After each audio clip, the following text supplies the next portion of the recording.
Hello students, मेरा नाम है नितिन वैष्णव। स्वागत है आपका पाठशाला का इस वीडियो लेक्चर में। तो स्टूडेंट, जैसा हम जानते हैं फर्स्ट लेक्चर है हमारा, तो हम इसके अंदर चैप्टर नंबर फर्स्ट की बात करने वाले हैं, इलेक्ट्रिक चार्ज एंड फील्ड्स की, जिसके अंतर्गत हम आज कूलम्ब्स लॉ और कुछ डेरिवेशंस वगैरह करने वाले हैं। हम ये पूरा चैप्टर आज कवर करेंगे। तो स्टूडेंट, फर्स्ट हमारा कूलम्ब्स लॉ है। तो कूलम्ब्स लॉ का स्टूडेंट स्टेटमेंट क्या है यहाँ पर, उन्होंने बताया था दो चार्जेस के बीच में जो फोर्स एक्ट करता है, या तो रिपल्सन का चार्ज एक्ट करेगा, रिपल्सन का फोर्स एक्ट करेगा, या अट्रैक्शन का फोर्स एक्ट करेगा यहाँ पर। तो उन्होंने देखा कि दोनों चार्ज के मल्टीप्लिकेशन के डायरेक्टली प्रोपोर्शनल होता है इलेक्ट्रोस्टैटिक फोर्स।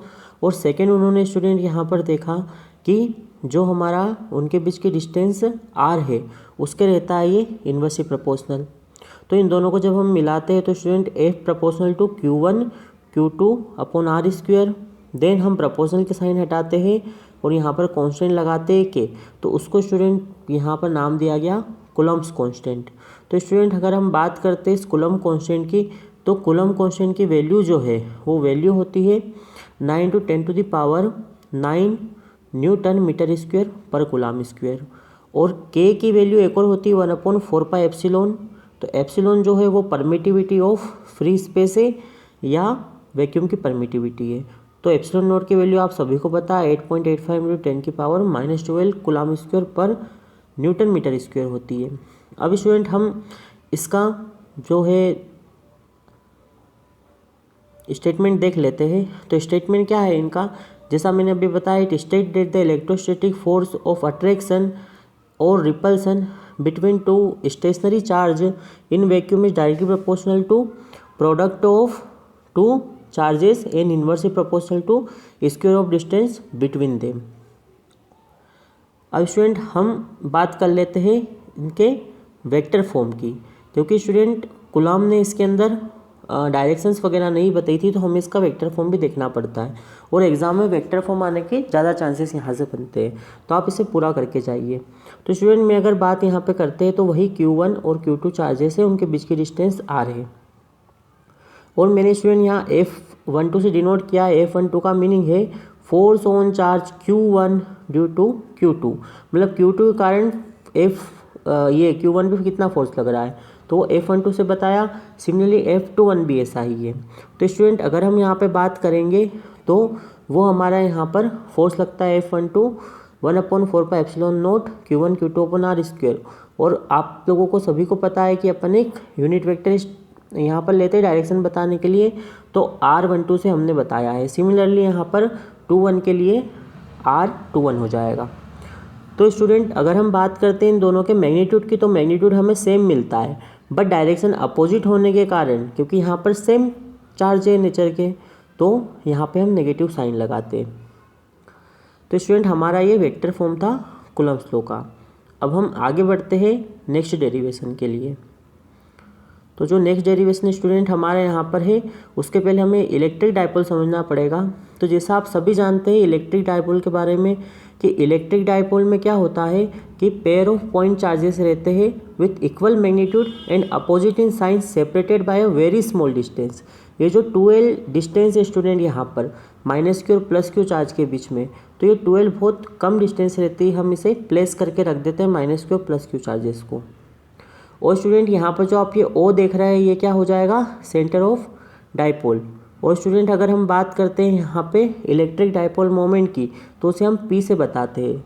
स्टूडेंट, आपने P पढ़ा है, P = क्या होता है, 2QL। इसे हम बोलते हैं इलेक्ट्रिक डायपोल मोमेंट। तो स्टूडेंट, अगर हम इलेक्ट्रिक डायपोल मोमेंट की बात करते हैं तो उसकी डायरेक्शन होती है -2+। एक्चुअल में स्टूडेंट आप कंफ्यूज मत होना, अगर हम बात करते हैं इलेक्ट्रिक फील्ड की डायरेक्शन की, तो वो होती है positive to negative, but electric dipole की डायरेक्शन की बात करेंगे वो तो होगी नेगेटिव टू पॉजिटिव। तो स्टूडेंट, हम इसके आगे बढ़ते हैं। तो इलेक्ट्रिक फील्ड इंटेंसिटी हमें फाइंड करनी है ड्यू टू इलेक्ट्रिक डायपोल। तो दो तरीके से हम स्टूडेंट यहाँ पे फाइंड कर सकते हैं। एक तो हम फाइंड करेंगे स्टूडेंट यहाँ पर एक्सियल लाइन पर। एक्सियल लाइन मीनिंग क्या है यहाँ पर, एक्स एक्सिस पे, और एक हम फाइंड करेंगे इक्वेटोरियल लाइन पे, मीन्स वाई एक्सिस पे। तो इसे ऑन साइड भी बोला जा सकता है और इसे ब्रॉड साइड भी बोला जा सकता है। तो आप कंफ्यूज मत होना अगर आता है तो स्टूडेंट अगर हम यहाँ पे बात करेंगे तो ये हमारा क्या कंसिडर करना है, ये इलेक्ट्रिक डायपोल हो गया जिसकी लेंथ है 2L, centre of dipole O है और A पॉइंट हमने लिया है और B पॉइंट लिया है -Q और +Q चार्ज पे। तो स्टूडेंट हमें यहाँ से जो O पॉइंट है वहाँ से डिस्टेंस हमने ली है ये R, तो R पे हमने ये P पॉइंट पे हमें निकालना है इलेक्ट्रिक फील्ड इंटेंसिटी। तो स्टूडेंट आप जिसको सभी को पता है कि हमने एक सुपरपोजिशन प्रिंसिपल भी पढ़ा था। तो सुपरपोजिशन प्रिंसिपल के अंदर क्या होता है कि हम इंडिविजुअल चार्ज से इलेक्ट्रिक फील्ड निकाल लेते हैं जिस पॉइंट पे हमें निकालना रहता है और फिर उसका क्या कर देते हैं, हम अलजेब्रिक सम कर देते हैं। तो स्टूडेंट यहाँ पर भी हम यही करने वाले हैं। तो हम पहले -Q चार्ज से निकालेंगे फिर +Q चार्ज से निकालेंगे। तो -Q को हमने बताया EA से और +Q को बताया है हमने EB से। तो स्टूडेंट E का फॉर्मूला तो आप सभी को क्लियर है। इलेक्ट्रिक फील्ड इंटेंसिटी क्या होती है, 1/4 पाई एप्सिलॉन नॉट Q/R²। तो स्टूडेंट हम यही फार्मूला यूज़ करेंगे अभी यहाँ पर और इससे निकालेंगे। तो स्टूडेंट अगर हम बात करते हैं आगे तो यहाँ पर आप देख रहे हैं कि हम जो डिस्टेंस लेते हैं P पॉइंट की वो यहाँ से R ले रहे हैं और हमें क्या है इसमें R² की भी ज़रूरत पड़ेगी इलेक्ट्रिक फील्ड में। तो हम क्या करेंगे, -Q से डिस्टेंस यहाँ देखते हैं तो R+L आती है और नेक्स्ट अगर हम यहाँ पर देखेंगे B से डिस्टेंस तो वो आएगी R-L। तो स्टूडेंट हम यहाँ पे क्या निकालेंगे, हम यहाँ पे निकालेंगे EA और EB। तो EA जैसा हम स्टूडेंट यहाँ पर निकाल चुके हैं, EA क्या आएगा 1/4 पाई एप्सिलॉन नॉट Q/R+L का होल स्क्वायर और इट इज़ EB क्या आएगा R-L का होल स्क्वायर। तो स्टूडेंट जो नेट रिजल्टेंट इलेक्ट्रिक फील्ड आएगी वो आएगी EB minus EA, because EB बड़ा होगा यहाँ पर क्योंकि EB चार्ज के जो पॉइंट P है उसके पास में और हमने फोर्स इलेक्ट्रिक फील्ड भी देख रखी है वो क्या होती है, इनवर्स स्क्वायर लॉ फॉलो करती है। तो स्टूडेंट अगर हम बात करते हैं आगे तो इसके अंदर हम देख रहे हैं इन दोनों को जब हमने यहाँ पर रखा है और इसका LCM लिया है तो ऊपर क्या बता है 2PR। अगर हम 2PR के स्टूडेंट यहाँ पे बात करेंगे तो ये जो 2PR है हमने अभी देखा था कि ये P क्या आएगा, तो P यहाँ पे स्टूडेंट जब हम LCM लेके पूरा इसको सोल्व करते हैं तो ॉपर हमारा बचता है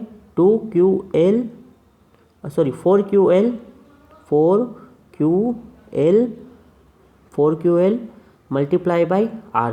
तो इसमें से हम 4 को लिख सकते हैं 2 मल्टीप्लाई बाई 2, तो 2QL हमारा पूरा यहाँ पर P बन जाता है और स्टूडेंट ये R यहाँ पर ये R है तो इलेक्ट्रिक डायपोल मोमेंट हो जाएगा स्टूडेंट। तो हम यहाँ पर जो फॉर्मूला आता है वो ये हमारा फॉर्मूला आता है। बट जो आप यहाँ 2L डिस्टेंस देख रहे हैं और R देख रहे हैं तो आइए मैं आपको डायग्राम में बता देता हूँ। ये जो R डिस्टेंस आप यहाँ पर देख रहे हैं तो ये R डिस्टेंस बहुत ज़्यादा होती है कंपेयर टू 2L के रिस्पेक्ट में। तो स्टूडेंट हम यहाँ पर क्या कर सकते हैं, इसे नेगलेक्ट कर सकते हैं। तो जब नेगलेक्ट करेंगे स्टूडेंट तो क्या हो जाएगा, यहाँ पर हमारा फॉर्मूला ये L जो है ये एलिमिनेट हो जाएगा तो R³ आएगा, R⁴ आएगा और R से एक R कट जाएगा। तो हमारा जो मेन फॉर्मूला आएगा वो मेन फॉर्मूला ये आता है, electric field intensity on axial line due to electric dipole. और आप देख सकते हैं जो इलेक्ट्रिक फील्ड इंटेंसिटी है वो R³ के इन्वर्सली प्रोपोर्शनल रहेगी और जो डायरेक्शन हमारी है EP की यहाँ पर रिजल्टेंट वो B to P यहाँ पर आएगी। जैसा यहाँ आपको डायग्राम में दिखाई दे रहा है कि जो EP की डायरेक्शन रहेगी वो ये आएगी रिजल्टेंट डायरेक्शन। अब स्टूडेंट हम इसके आगे बढ़ते हैं तो यहाँ पर ये सेकेंड है इक्वेटोरियल लाइन पे हमें निकालना है स्टूडेंट। तो अगर इक्वेटोरियल लाइन की हम बात करेंगे तो स्टूडेंट यहाँ पे वही हमने इलेक्ट्रिक डायपोल कंसीडर करा है, इसकी लेंथ 2L है और उसका सेंटर ऑफ डायपोल है और हम इक्वेटोरियल लाइन मतलब y एक्सिस पे रखेंगे तो r डिस्टेंस पे हम ये P पॉइंट पे हमें क्या करना है, नेट इलेक्ट्रिक फील्ड फाइंड करनी है। तो स्टूडेंट यहाँ पर भी हमें वही करना है जो हमने अभी एक्सियल लाइन के लिए किया था। तो हमें स्टूडेंट यहाँ पर निकालनी है क्या, रिजल्टेंट इलेक्ट्रिक फील्ड। तो वो क्या होगा EA प्लस EB, तो हम EA निकालेंगे EB निकालेंगे और फिर यहाँ पर उसे पुट कर देंगे। तो उसके लिए स्टूडेंट हमें R की ज़रूरत पड़ेगी कि -Q से जो पॉइंट यहाँ पर P है जो पॉइंट P है उसकी डिस्टेंस कितनी है, तो आप देख रहे हैं ये हो जाएगी हमारी L distance, L plus L, तो ये हो जाएगा हमारा L और ये हो जाएगा हमारा R। तो पाइथागोरस थ्योरम से ये आपका आ जाएगा underroot R square plus L square. Same it is यहाँ पर भी यही आ जाएगा।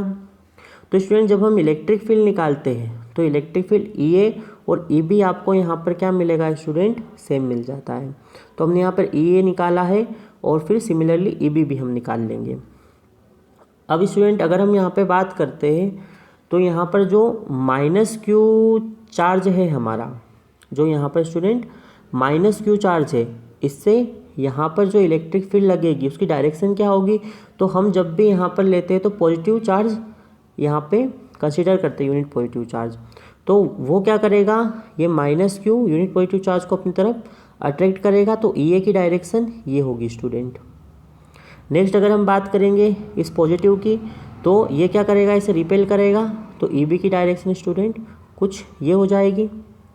और इन दोनों का जो रिजल्टेंट आएगा वो EP हमारा यहाँ पर आएगा, P पॉइंट पे इलेक्ट्रिक फील्ड। तो स्टूडेंट आप देख सकते हैं यहाँ पर मैंने इसे दो कंपोनेंट में कन्वर्ट कर रखा है। एक EB के दो कंपोनेंट है, EB साइन थीटा और EB कोस थीटा। ये E के कंपोनेंट है, EA साइन थीटा और EA कोस थीटा। अब स्टूडेंट हमारा यहाँ पर EA इक्वल टू क्या आया था, EA इक्वल टू हमारा आया था स्टूडेंट EB। तो EA और EB की हम स्टूडेंट जब बात करेंगे तो जो साइन कंपोनेंट है, ये साइन कंपोनेंट स्टूडेंट यहाँ पर क्या हो जाएगा, यहाँ पर ये साइन कंपोनेंट कैंसिल आउट हो जाएगा। तो बचेगा कौन, ये EA कोस थीटा और ये EB कोस थीटा। तो EP जो आ जाएगा वो आ जाएगा EA cos theta plus EB cos theta. तो EA EB स्टूडेंट यहाँ पर हमारे पास क्या है, सेम है। तो EA EB हमारे पास सेम है, तो उससे मैंने ऐसे ही बता दिया है दोनों को, तो क्या हो जाएंगे, दोनों प्लस हो जाएंगे। और हमारे यहाँ पर EA निकाल चुके हैं, तो जब यहाँ पर स्टूडेंट हम रखेंगे तो हमने यहाँ पर क्या रखा, EA की जगह पर 1/4πε0 Q/r² प्लस L स्क्वायर। और स्टूडेंट अगर आप यहाँ पर देखेंगे तो यहाँ पर नीचे मैंने बता रखा है कि जो हमारा कोस थीटा है वो भी हम निकालेंगे। तो अगर कोस थीटा की हम बात करते हैं स्टूडेंट यहाँ पर, तो आइए डायग्राम में देखिए, थीटा हमारा यहाँ पर ये है। तो अगर हम इसकी बात करेंगे ट्रायंगल OBP की, तो इसके अंदर स्टूडेंट आप क्या देख रहे हैं कि जब कोस थीटा हम लगाएंगे तो कोस थीटा क्या होता है,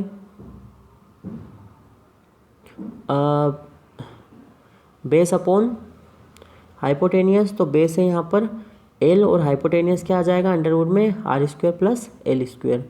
तो स्टूडेंट यहाँ पर ये आ जाएगा R² plus L square Underwood में, उसको मैंने हाफ लिख रखा है। तो यहाँ पर जब हम रखेंगे कोस थीटा की जगह, तो स्टूडेंट आप देख रहे हैं कोस थीटा की जगह जो हम रखेंगे तो यहाँ पे हो जाएगा ये, और इसके आगे जब हम डेरिवेशन बढ़ाएंगे तो ये 2QL आ गया है ऊपर। और 2QL आप सभी को पता है हम क्या लिख सकते हैं, ये इलेक्ट्रिक डाइपोल मोमेंट है। तो अगर ये इलेक्ट्रिक डाइपोल मोमेंट है तो हम यहाँ पर स्टूडेंट इसे लिख सकते हैं, P से डिनोट कर सकते हैं।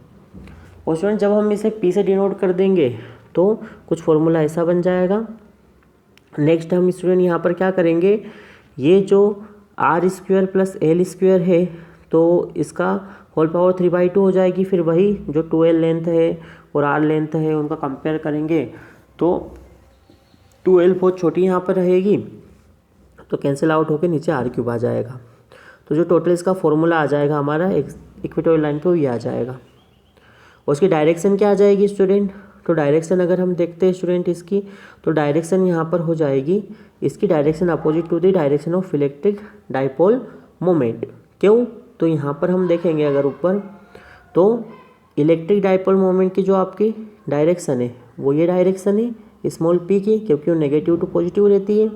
और यहाँ पे EP की डायरेक्शन ये है, तो उसके अपोजिट डायरेक्शन हो जाएगी। और स्टूडेंट अगर लास्ट में आप देखेंगे हमने एक्सियल लाइन के लिए जब पढ़ा था, तो एक्सियल लाइन के लिए हमने यहाँ पर ऊपर 2p आया था, बट यहाँ पे p है, तो एक्सियल इक्वेटोरियल में रिलेशन बन जाता है। ये हमारा थर्ड डेरिवेशन था स्टूडेंट। अब हम आगे बढ़ेंगे तो नेक्स्ट डेरिवेशन जो यहाँ पर आपका है वो है torque on an electric dipole in a uniform external field. Student जब हम यहाँ पे यूनिफॉर्म एक्सटर्नल फील्ड की बात करेंगे तो मैंने क्या करा है यहाँ पर, ये इलेक्ट्रिक डाइपोल जो है उसको यहाँ पर मैंने इस टाइप से प्लेस किया, जिसकी लेंथ वही 12 है, और जो पी की डायरेक्शन इलेक्ट्रिक डाइपोल की कुछ इस टाइप से। तो स्टूडेंट जैसा आप यहाँ पर देख रहे हैं कि जब हम प्लेस करेंगे इलेक्ट्रिक डाइपोल को यूनिफॉर्म इलेक्ट्रिक फील्ड में, तो क्या होगा, इस चार्ज पे फोर्स लगेगा प्लस QE, और इस चार्ज पे भी फोर्स लगेगा प्लस का QE, नहीं माइनस का QE लगेगा, मैंने माइनस यहाँ F बता रखा है इसलिए, तो माइनस QE और यहाँ पर QE लगेगा। तो ये क्या होगा, अब यहाँ पर कपल ऑफ फोर्स लग रहा है तो यहाँ टर्निंग इफेक्ट जनरेट होगा, ये कुछ इस टाइप से टर्न होगा, और ये जो P की डायरेक्शन है वो यूनिफॉर्म इलेक्ट्रिक फील्ड की डायरेक्शन में आके वो अलाइन हो जाएगा। तो स्टूडेंट अगर हम इसकी बात करते हैं तो यहाँ पर हमें क्या निकालना है, हमें टॉर्क निकालना है। तो टॉर्क की अगर हम बात करेंगे स्टूडेंट, तो टॉर्क यहाँ पर क्या होता है, तो टॉर्क हम देखते हैं यहाँ पर कि यहाँ पर टॉर्क किस टर्म में हो जाएगा, एक तो वो हो जाएगा either force into perpendicular distance between BC, जो पैरेलल फोर्सेस के बीच की डिस्टेंस है वो यहाँ पर आ जाएगी।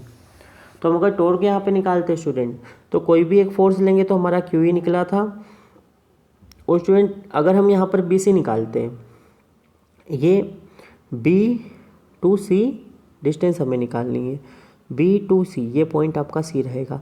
तो B से C अगर डिस्टेंस निकालनी है तो मैं इस ट्रेंगल के अंदर साइन थीटा लगा सकता हूँ। तो जब यहाँ पर स्टूडेंट मैं साइन थीटा लगाऊंगा तो साइन थीटा क्या होता है, साइन थीटा होता है स्टूडेंट परपेंडिकुलर अपॉन हाइपोटेनियस। तो परपेंडिकुलर स्टूडेंट यहाँ पे BC, तो ये हमारे पास आ जाएगा BC अपॉन हाइपोटेनियस क्या है, तो हाइपोटेनियस 2L हो जाएगा। जब BC निकालेंगे तो हो जाएगा 2L multiply by sine theta. तो स्टूडेंट यहाँ पे हमारा क्या आ गया, ये 2L साइन थीटा। अब अगर हम 2L साइन थीटा की स्टूडेंट यहाँ पे बात करेंगे तो मैंने इसको ऐसा लिखा है Q2L। तो Q2L आप सभी जानते हैं स्मॉल p हो जाएगा, और E साइन थीटा तो P साइन थीटा। और जब भी अगर साइन थीटा आता है तो उनके बीच कौन सा प्रोडक्ट लगता है, P cross E। Next student हम अगर आगे बात करेंगे तो इसमें कुछ स्पेशल केस भी है। तो पहले हम इसकी SI यूनिट की बात कर लेते हैं। इसकी जो SI यूनिट हो जाएगी न्यूटन मीटर, और dimension formula ml² T-2। Next के अंदर इंपॉर्टेंट केस की जब स्टूडेंट हम बात करेंगे तो इंपॉर्टेंट केस है, पहले थीटा का 0 डिग्री है तो टो हमारा 0 आएगा, बिकॉज साइन 0 हो जाता है। तो ये हो जाती है स्टूडेंट स्टेबल इक्विलिब्रियम। आपसे ये भी पूछ सकते हैं। और मैक्सिमम टॉर्क का प्रोड्यूस होगा तो साइन की वैल्यू थीटा 90 डिग्री जब मैक्सिमम होती है तो टो हो जाएगा आपका P मल्टीप्लाई बाई E। और अगर थीटा 180 डिग्री भी आप रखेंगे तो टो आपको क्या मिलेगा, 0 मिलेगा। बट ये वाली जो कंडीशन होगी वो हो जाएगी आपकी अनस्टेबल इक्विलिब्रियम की। नेक्स्ट स्टूडेंट इसी को हम अगर थोड़ा सा आगे बढ़ाएंगे तो हमारे यहाँ पर वर्क डन भी फाइंड कर लेंगे, work done on electric dipole uniform electric field. Next potential energy भी हम फाइंड कर सकते हैं। तो आपको जैसे पता है हम डायरेक्ट पोटेंशियल एनर्जी फाइंड नहीं करते हैं, पहले वर्क फाइंड करते हैं फिर उससे पोटेंशियल एनर्जी फाइंड करते हैं। तो स्टूडेंट वर्क क्या होता है, तो वर्क आपको लिनियरली पता है, W = F × D होता है। पर हम जब रोटेशनल की बात करेंगे, टॉर्क लगेगा, तो स्टूडेंट वहाँ पर क्या हो जाता है, ये फोर्स किसकी जगह ले लेगा, फोर्स की जगह टॉर्क ले लेगा, और डी की जगह ले लेगा जो डिस्प्लेसमेंट होता है वो एंगुलर डिस्प्लेसमेंट होगा, तो उससे हम थीटा से बताते हैं। तो आप देख रहे हैं स्टूडेंट जैसा यहाँ पर ये DW = टो डी थीटा है, तो हमने टो की वैल्यू अभी निकाली P साइन थीटा, तो P साइन थीटा हमने यहाँ पे पुट करी, और हमने क्या करा, इसे सिर्फ यहाँ पर डी थीटा रोटेट किया है अभी। फिर हम इंटीग्रेशन कर देते हैं टोटल वर्क डन निकालने के लिए। θ1 to θ2 हमारी लिमिट है, और टो की वैल्यू यहाँ पर रख दी P साइन थीटा। नेक्स्ट अगर हम क्या कर देंगे स्टूडेंट, इसको यहाँ पर हम कर देंगे इंटीग्रेट। तो इंटीग्रेट करने पे हम पाएंगे स्टूडेंट यहाँ पर P तो कॉन्स्टेंट है और साइन थीटा का होता है कोस थीटा, और लिमिट रखेंगे θ2 से θ1, तो θ1 माइनस θ2। तो स्टूडेंट ये हमारे पास क्या आ जाता है, ये हमारे पास आ जाता है यहाँ पर वर्क डन, और वही पोटेंशियल एनर्जी में स्टोर हो जाता है। तो पोटेंशियल एनर्जी भी हमारी यही यहाँ पर आती है। तो स्टूडेंट अभी हमने जो डेरिवेशन किए वर्क डन तक यहाँ पर किया है, अब हम इसके जब आगे बढ़ते हैं तो नेक्स्ट डेरिवेशन बहुत ही इंपॉर्टेंट डेरिवेशन है यहाँ पर, गॉस थ्योरम। गॉस लॉ कह दीजिए आप इसे। तो हमें गॉस थ्योरम क्या बताता है, तो जैसे हम इलेक्ट्रिक फ्लक्स वगैरह निकालते हैं तो ये सिंपल फॉर्म में हमें इलेक्ट्रिक फ्लक्स निकालने के लिए बताता है। तो इसका जो स्टेटमेंट है स्टूडेंट वो आप याद रखिए, surface integral of the electric field intensity over any closed surface called Gaussian surface in free space is equal to 1 upon epsilon naught times the net charge enclosed within the surface। तो student इसका mathematical जो form बनेगा वो बनेगा mathematical form, तो हम electric flux बताते हैं फाई से, वो होता है cyclic integration of surface EDS या EDS कोस थीटा, तो वो आएगा आप Q net upon epsilon note. मतलब आप एक गॉसियन सरफेस लीजिए जो सिमेट्रिक होगा और उसके अंदर आपको ऐसा लेना है गॉसियन सरफेस की उसके अंदर क्या है सारे चार्जेस आ जाए। तो हम क्या करेंगे, जो नेट चार्जेस है उसके अंदर से मान लीजिए Q1 Q2 Q3 तो सबका हम प्लस करेंगे। ये जो Q net charge algebraic sum of charges inside the Gaussian surface और उसे 1/ε0 से मल्टीप्लाई कर देंगे तो भी हमारी इलेक्ट्रिक फील्ड यहाँ पर आ सकती है। ऐसा हमें यहाँ पर गॉस ने बताया है। तो इसका प्रूफ क्या है स्टूडेंट, हम प्रूफ देखते हैं, एग्जाम में आता है ये, उसकी एप्लीकेशन तो इससे भी ज़्यादा इम्पोर्टेंट बनती है, वो हम आगे दिखने वाले हैं। तो प्रूफ में स्टूडेंट मैंने कंसीडर किया है यहाँ पर ये स्फेरिकल मैंने गॉसियन सरफेस लिया है +Q चार्ज के ऊपर और वो जो स्फेयर का सेंटर है वहाँ +Q चार्ज रखा है और डिस्टेंस जो इसकी रेडियस है वो R है।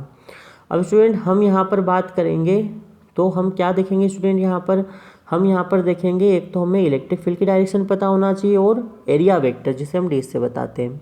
तो एरिया वेक्टर आप सभी को पता है, कोई अगर प्लेन है तो उसके परपेंडिकुलर लगता है और इलेक्ट्रिक फील्ड पॉजिटिव जो चार्ज होता है उससे रेडियली आउटवर्ड निकलता है। तो यहाँ पे इलेक्ट्रिक फील्ड की डायरेक्शन ये है और DS की भी डायरेक्शन ये है, मीन्स उनके बीच का जो एंगल है वो कितना है, वो है यहाँ पर स्टूडेंट 0 डिग्री। तो अब स्टूडेंट यहाँ पर 0 डिग्री एंगल है, तो हम अगर ये स्टूडेंट यहाँ पर अप्लाई करेंगे जो हमने कंसीडर किया था, तो ये डायग्राम आप समझ गए हैं। उसके बाद हम यहाँ पर स्टूडेंट निकालते हैं इलेक्ट्रिक फ्लक्स। तो इलेक्ट्रिक फ्लक्स हम d∅e निकालते हैं यहाँ पर, वो होता है E.ds। यहाँ पे जो आएगा ये साइक्लिक इंटीग्रल आएगा। तो साइक्लिक इंटीग्रल में वो कितना होगा स्टूडेंट, तो E की वैल्यू पता है 1/4πε0 Q/r²। और स्टूडेंट अगर हम ds की बात करेंगे तो E की जो डायरेक्शन है स्टूडेंट यहाँ पर, वो E की डायरेक्शन क्या हो जाएगी, तो वो हम बताते हैं उसका यूनिट वेक्टर r से। और नेक्स्ट यहाँ पर ds और n के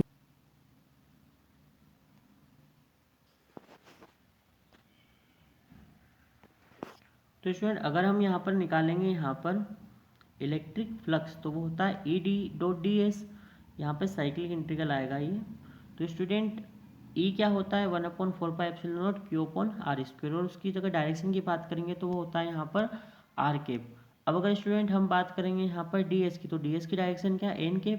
और n हमने यहाँ पर और r क्या देखा, दोनों क्या है यूनिट वेक्टर है, उनके बीच की जो थीटा है वो 0 डिग्री है तो वो 1 हो जाएगा। तो यहाँ पर हमारा d∅e आ जाएगा 1/4πε0 Q/r² मल्टीप्लाई बाई ds। फिर स्टूडेंट हम क्या करेंगे, हमें पता है यहाँ पर कि जो फाई होता है वो फाई क्या होता है यहाँ पर साइक्लिक इंटीग्रेशन ऑफ d∅e।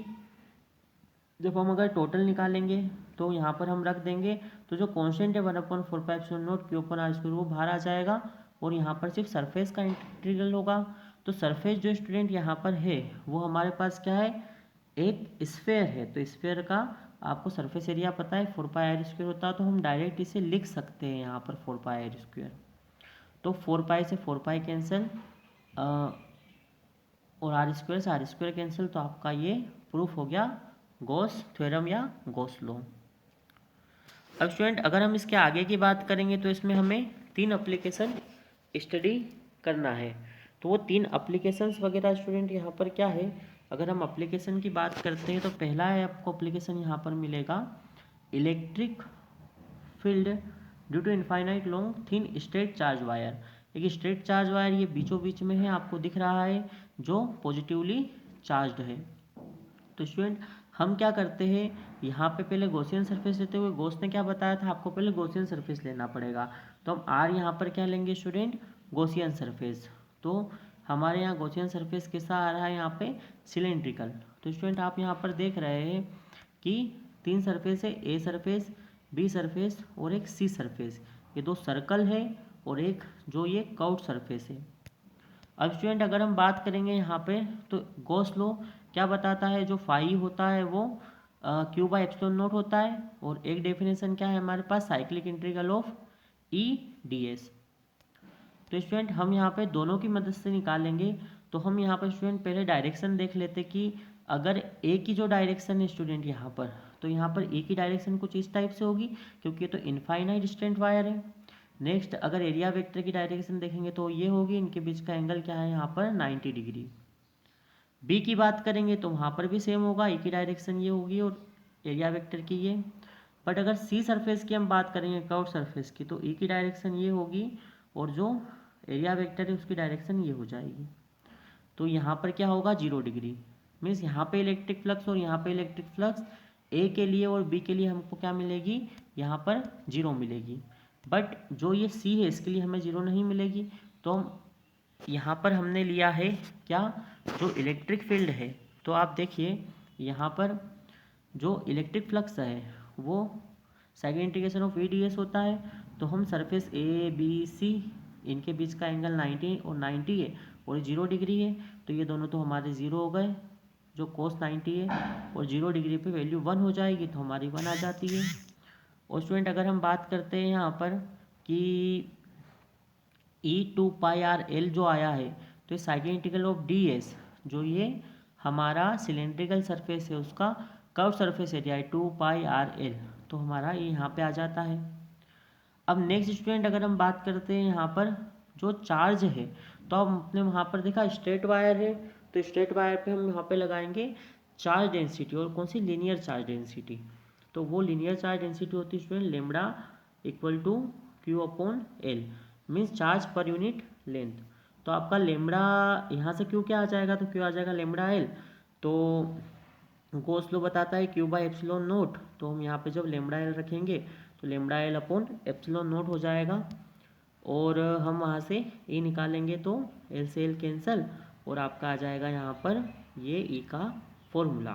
तो ये आपके लिए क्या आ गया, यहाँ पर हमने इनफाइनाइट चार्ज स्ट्रेट वायर के लिए यहाँ पर निकाला। नेक्स्ट अगर हम बात करेंगे स्टूडेंट यहाँ पर इसकी डायरेक्शंस वगैरह की, तो डायरेक्शन के लिए हम आर के लगाएंगे यहाँ पर, जो क्या होगी, direction E is radially outward from the positive line charge से।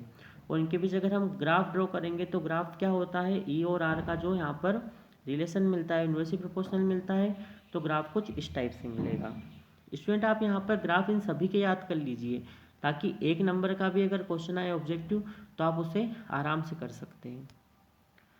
नेक्स्ट स्टूडेंट हमारे पास यहाँ पर है जो वो प्लेन शीट के लिए एप्लीकेशन है गॉस लॉ का। तो प्लेन शीट की अगर हम बात करेंगे, इन्फिनिटी चार्ज प्लेन शीट, तो ये इनफाइनाइट चार्ज प्लेन शीट है। तो हमें सबसे पहले वही यहाँ पर गॉसियन सरफेस लेना पड़ेगा। तो गॉसियन सरफेस हमने ये जो एरिया आपको दिख रहा है इसका एरिया कितना है, ए है, और ये हमने यहाँ पर सिलेंडर कंसीडर कर रखा है जो गॉसियन सरफेस है।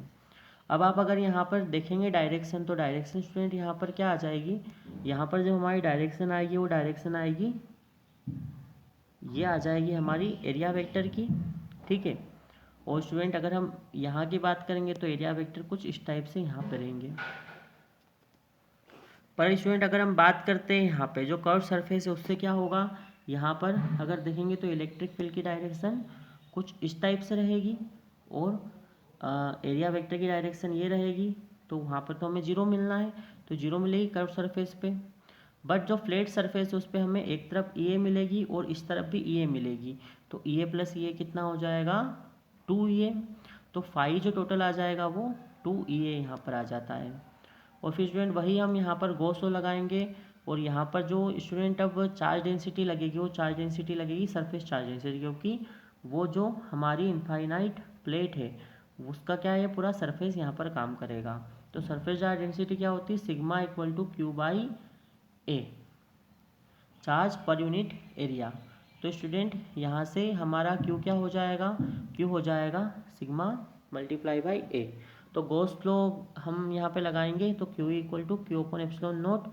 तो जब हम एप्सिलॉन नोट फाई की वैल्यू रख देंगे 2 ई, तो क्यू अपन एप्सिलॉन नोट यहाँ पे आ जाएगा, और वहाँ से हम ई निकालेंगे, ठीक है। अब यहाँ पर देखिए ई डिपेंड नहीं कर रहा है आर पे, तो स्टूडेंट ये भी आप ध्यान रखना, प्लेन शीट के लिए डिपेंडेंट नहीं होगा। नेक्स्ट स्टूडेंट और लास्ट हमारे यहाँ पे एप्लीकेशन है गॉस लॉ का, और डेरिवेशन भी लास्ट है इस क्लास का। तो स्टूडेंट ये भी बहुत इंपॉर्टेंट है यहाँ पर। तो हमें देखना है field due to uniform charge thin spherical cell. तो स्फेरिकल सेल में स्टूडेंट हमें 3 यहाँ पर पॉइंट है। फर्स्ट पॉइंट अगर देखेंगे तो हम गॉसियन सरफेस आउटसाइड लेंगे, सेकेंड हम लेंगे ऑन दी सरफेस, और थर्ड हम लेंगे इनसाइड। तो स्टूडेंट तीनों से हम यहाँ पर निकालते हैं। तो जो फर्स्ट निकालेंगे स्टूडेंट हम यहाँ पर, ये फर्स्ट है at a point outside the cell. तो स्टूडेंट ये जो स्फेरिकल सेल है ये अंदर से बिल्कुल होलो रहेगी, उस पर प्लस चार्ज, ये पॉजिटिवली चार्ज है, इसकी जो रेडियस है वो आर है और सेंटर ओ है। नेक्स्ट स्टूडेंट यहाँ पे हम गॉसियन सरफेस ले रहे हैं, उसकी रेडियस स्मॉल आर है, और जो इलेक्ट्रिक फील्ड की डायरेक्शन होगी वही होगी किसकी, एरिया वेक्टर की डायरेक्शन, यहाँ से हमने पहले भी देखा है। तो स्टूडेंट अगर हम बात करेंगे यहाँ पर इलेक्ट्रिक फील्ड इंटेंसिटी की, तो इलेक्ट्रिक फील्ड इंटेंसिटी क्या होती है, तो वही हमने जो अभी तक किया है वही हम यहाँ पर करेंगे। जो फाई रहेगा वो second integration phi d s equal to q upon epsilon naught होगा। तो अगर स्टूडेंट हम यहाँ पर निकाल लेते हैं, हम यहाँ पर स्टूडेंट अगर निकाल लेते हैं फाई एस डी एस, क्योंकि ये तो यहाँ बाहर आ जाएगा, तो फाई एस डी एस, और ये स्फेरिकल सेल है तो उसका जो सरफेस एरिया हो जाएगा 4πr²। तो यहाँ से स्टूडेंट क्या हो जाएगा, हमारा जो ई ओ मतलब आउटसाइड जो इलेक्ट्रिक फील्ड निकलती है वो निकलती है क्यू अपन 4πε0r²। और स्टूडेंट अगर हम क्यू को यहाँ पर एलिमिनेट कर देते हैं सिग्मा के फॉर्म में, तो सिग्मा अगर हम यहाँ पे रखेंगे तो आप सभी को पता है यहाँ पर क्या लग जाएगी, सरफेस चार्ज डेंसिटी जो होती है sigma equal to Q by A, तो ए हो जाएगा 4πr², और वहाँ से फॉर्मूला कुछ इस टाइप से बन जाएगा, और उसको वेक्टोरियल हम बताएंगे, मीन्स डायरेक्शन बताएंगे, तो ये आर के हमने यहाँ पर बताया है। तो स्टूडेंट इस केस में आप ध्यान रखिएगा, हमने जो स्मॉल आर लिया है वो ग्रेटर देन लिया है आर से। नेक्स्ट ऑन दी सरफेस, तो ऑन दी सरफेस के केस में आप यहाँ पर देख रहे हैं आर इक्वल टू आर आ जाएगा। तो हम जब उस फॉर्मूले में रखेंगे जो हमने इसके लिए निकाला था, तो यहाँ पर स्टूडेंट क्या हो जाएगा, आर इक्वल टू आर हो जाएगा। तो आर इक्वल टू आर होगा तो ये कैंसिल आउट हो जाएगा, और कैंसिल आउट होने के बाद हमारा कुछ रिजल्ट इस टाइप का यहाँ पर, ये कुछ रिजल्ट इस टाइप से यहाँ पर आ जाएगा, E equal to sigma upon epsilon note.